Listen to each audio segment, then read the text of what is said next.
Bebejabule abafundi basesibusisiwe Comprehensive High School eMbombolo ngokubuyela esikoleni.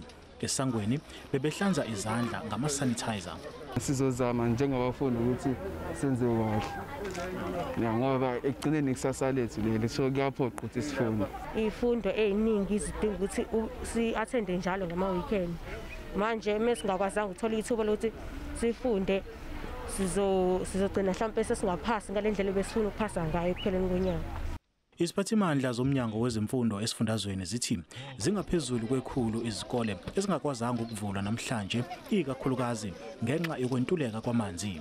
Sekusungulwe ke nophenyo emva kokulahleka kuphinde kutholakale izinsiza kusebenza zabafundi kanye nothisha zokuzivikela. Size sathatha inyathelo lokuthi aliphenyo lolu daba ngoba sifuna ukuthi sichithe imali zabakhokhi bentela ngezinto esesithengile zaduka nje endleleni ungazi ukuthi zilahleka kanjani. Kepha ke silindele ukuthi mhlambe makuphela isonto sibe sikwazi ukuthola umbiko kumphenyo ukuthi kulama district amathathu kakhulukazi ngiyini ngempela eyenzekile and sifike kanjani kulesimo la umnyango ucishe wangena kwezinye indleko uthenga izinto obukade usuzithengile. Kusenjalo ukufunda kuqhubeke ngaphandle kwezihibe eDurban Girls College. Owengamele ezemfundo esifundazweni umnumzana uKwazi Mshengu uthi kulindeleke ukuthi zivulwe zonke izikole esifundazweni ngesonto elizayo. NginguSimphiwe Makhanya wezindaba ze SABC ngiseThekwini.